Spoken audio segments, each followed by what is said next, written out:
복된 소식 아름다운 소리 AM 1590kHz 시카고 기독교 방송입니다.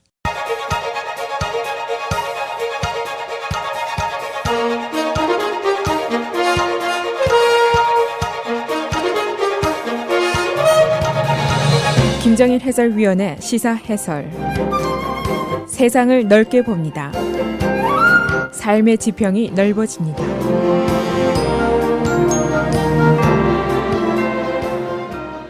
오늘 벌어지게 될 민주당 대선 후보 토론회는 여러 가지로 특별한 의미를 갖고 있습니다. 우선 탄핵 정국 속에서 벌어지는 첫 번째 토론회입니다. 이 대통령 탄핵이라는 것은 사실은 헌정상 거의 정변에 가까운 사건인데, 이 와중에 탄핵의 대상이 대통령 재선을 추진하고 있는 매우 특별한 현실 속에서 벌어지고 있습니다. 두 번째는 민주당 대선 후보 선두주자 3명의 입지가 매우 특별한 가운데 벌어지는 토론회입니다. 조 바이든은 정적에 의해서 부패 의심을 받고 있고, 버니 샌더스는 78살 고령의 심장마비를 겪었고, 엘리자베스 워런은 꾸준히 여름 내내 추격전을 벌여서 초기 예선 4개 주 중에서 3개 주에서 거의 선두에 나서고 있습니다. 또 한 가지, 중간 지점에 있던 후보들이 이제 오늘 토론회를 기점으로 더 이상 추월이 불가능할 경우에는 탈락 현상이 나오게 됩니다. 오늘 12명이 토론회에 참석을 하지만은, 그러나 다음 달 토론회는 인원이 크게 줄어들 가능성이 높습니다. 그리고 매우 험상궂은 전국 속에서 벌어지는 토론회입니다. 트럼프 대통령의 업무 수행에 대해서 disapproval 하고 있는 사람들 중에서 무려 85%가 그를 권좌에서 몰아내어야 한다고 생각을 하고 있습니다.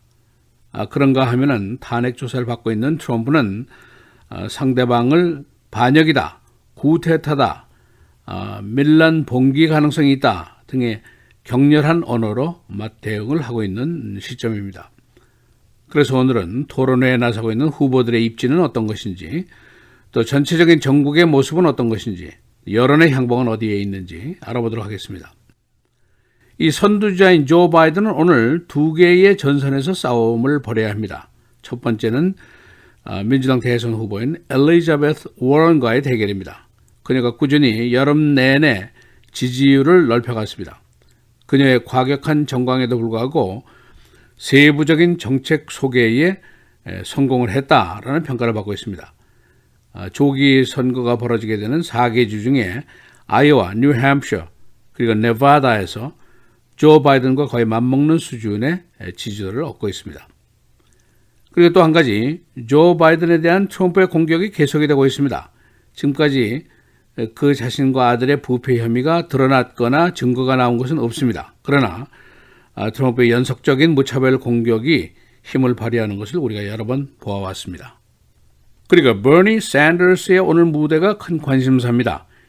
78살에 심장마비를 일으켰는데 그의 건강 또 나이 극복을 그가 어떻게 증명할 것인가라는 의문입니다.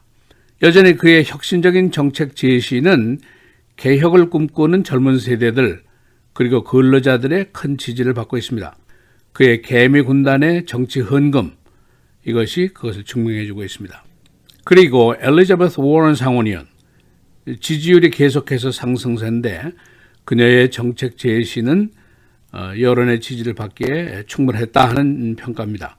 그러나 아직도 여론 중에서 가장 중요한 척도인 누가 과연 트럼프를 꺾을 수 있는 것인가 라는 질문에서는 바이든 대 워런은 48대 21의 격차입니다. 그러나 워런의 지지는 지난 8월에 불과 9%에서 2달 후인 10월에 21%까지 아주 신속한 상승세를 보였습니다. 오늘 토론회 시작 전에 ABC 뉴스가 조 바이든의 아들인 헌터 바이든과의 단독 인터뷰 프로그램을 방영을 하게 됩니다. 그의 개인 생활 또 프로페셔널 라이프에 대한 예민한 사항 등이 질문이 되고 답변이 나오게 되는데, 원래 이 인터뷰에 응한 그 목적은 조 바이든의 부패에 대한 의심을 일소를 하기 위한 그런 것이었습니다.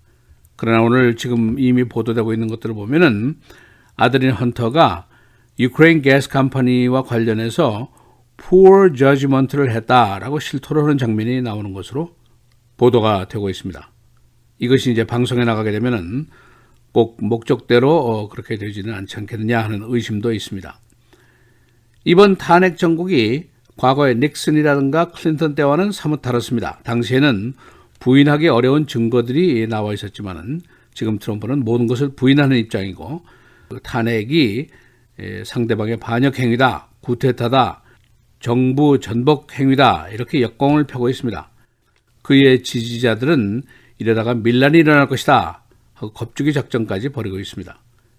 그러나 이에 반해서 민주당 측은 그가 국가 권력을 남용했고 정적을 죽이기 위해서 외국의 힘을 빌렸고 그것도 러시아에 이어서 유크레인에게까지 그리고 중국에게까지 공개적으로 얘기를 하지 않았느냐. 이것은 국민과 국가에 대한 배신 행위다.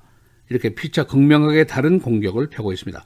문제는 누구 말을 어느 정도 많은 사람들이 믿느냐. 이것이 이제 문제입니다.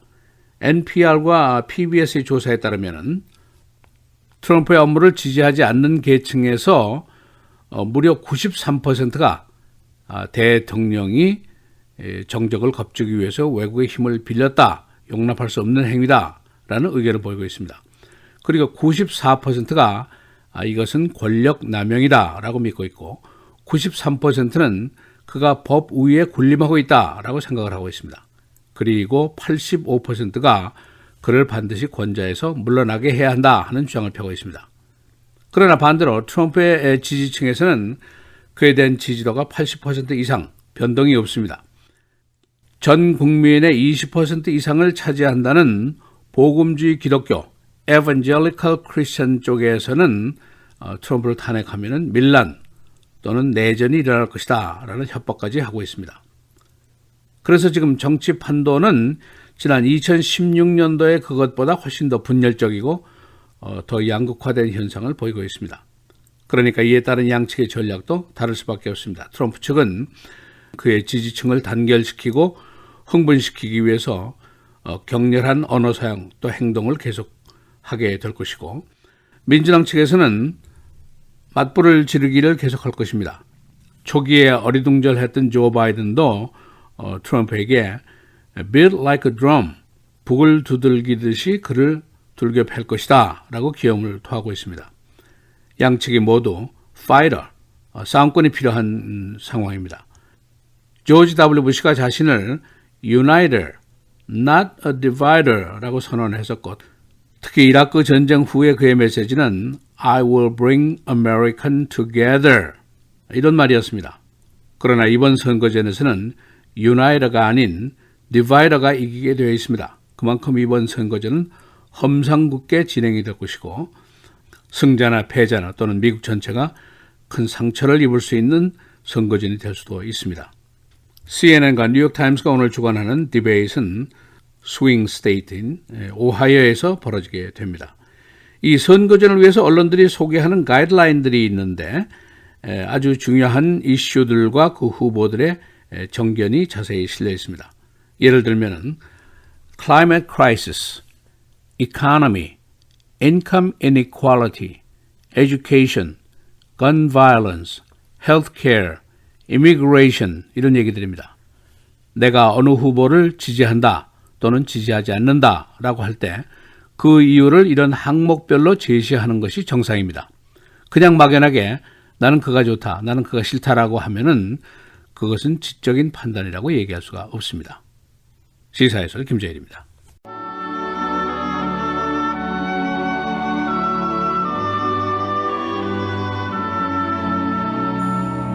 너는 악인의 형통함을 부러워하지 말며 그와 함께 있으려고 하지도 말지어다.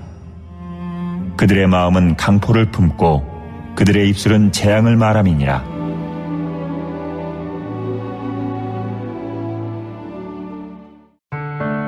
미디어를 통한 세계 선교를 꿈꾸는 KCBS.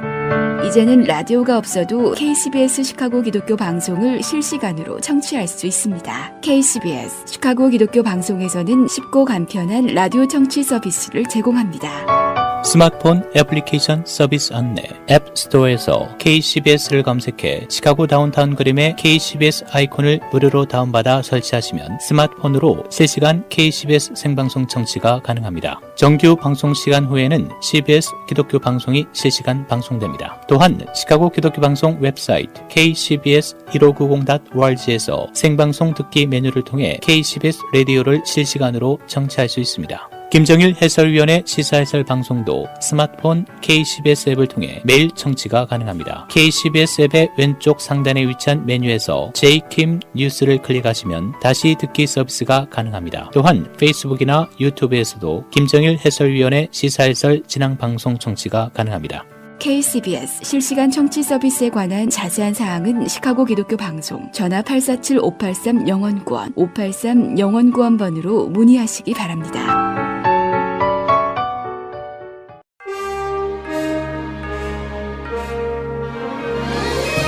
10월 15일 화요일 KCBS 헤드라인 오늘의 주요 뉴스입니다. 텍사스주 폴스월스에서 흑인 여성에게 5인 총격을 가해 숨지게 한 백인 경찰관이 어제 살인 혐의로 기소됐습니다. 사건은 지난 12일 새벽 이웃집에 불이 켜져 있고 창문이 열려 있는 것을 걱정한 한 이웃의 잘못된 신고로 시작됐습니다. 신고를 받은 백인 경찰관 에런 D는 당일 새벽 2시 25분경 현장으로 출동했고 자신의 집에서 8살 된 조카와 놀아주던 흑인 여성 아타샤나 제퍼슨을 총으로 쏴 숨지게 했습니다. 백인 경찰관 D는 어제 스스로 사임했습니다.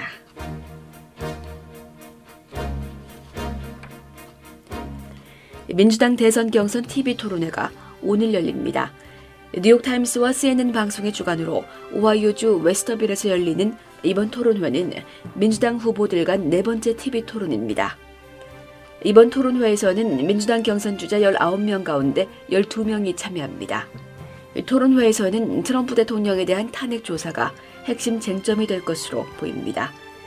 탄핵 문제 외 여론조사 선두를 다투는 조 바이든 전 부통령과 엘리자베스 워런 상원의원 사이 대결도 관심거리입니다. 이번 토론회는 동부 시각으로 오늘 저녁 8시에 열립니다. 차기 대권을 노리는 엘리자베스 워런 상원의원이 여론조사에서 연이어 선두를 달리며 민주당 경선에서 앞서 나가고 있습니다. 초기 선두를 달렸던 조 바이든 전 부통령은 최근 지지율 하락으로 고전하는 모습입니다. 퀴닉피액 유니버시티가 지난 11일부터 13일 민주당원과 민주당 지지유권자 1,195명을 대상으로 진행한 여론조사에서 워런 의원은 30%의 지지율로 선두를 달렸습니다. 반면 바이든 전 부통령은 27% 지지율로 2위에 머물렀습니다. 버니 샌더스 상원 의원은 11%, 부티제지 인디애나주 사우스 밴드 시장 8%, 카멀라 해리스 상원 의원 4% 등이 그 뒤를 이었습니다.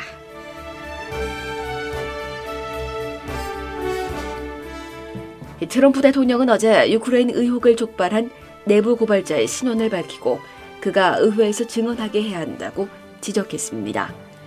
트럼프 대통령은 어제 트위터를 통해 민주당의 애덤 시프 하원 정보위원장이 유크레인 스캔들을 폭로한 내부 고발자의 의회 증언이 더 이상 필요하지 않게 됐다고 주장한 일에 대해 이같이 반박했습니다. 트럼프 대통령은 애덤 시프는 이제 내부 고발자의 증언을 원하지 않는 것 같다며 아니다, 반드시 증언해서 왜 나의 유크레인 대화를 엄청나게 오해한 건지 설명해야 한다고 촉구했습니다.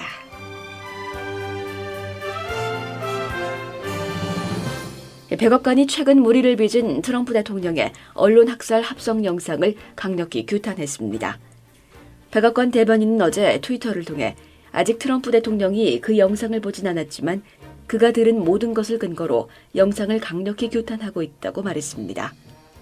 이 영상은 2014년 영화 킹스맨 더 시크릿 서비스의 한 장면에 각종 인물의 얼굴과 로고를 덧대 만든 인터넷 밈으로 트럼프 대통령의 얼굴이 합성된 한 남성이 주류 언론에 총을 쏘고 정적들을 폭행하는 장면이 포함됐습니다. 인터넷 밈은 모방의 형태로 인터넷을 통해 전파되는 생각, 스타일, 행동 등을 말합니다. 시카고 교사노조 파업이 파업일 이틀을 남기고 아직 해결을 보지 못했습니다. 시청과 노조는 어제도 협상을 계속했으나 학생 수 과밀 현상 조정과 교사 지원 인력의 보충 등의 합의를 도출하지 못했습니다. 한편 선타임스 등의 조사에 따르면 여론은 49%대 38%로 교사 파업 지지가 높습니다. 시카고 다운타운 지역의 사무실 대여가 10년 만에 최고로 호조를 보이고 있습니다.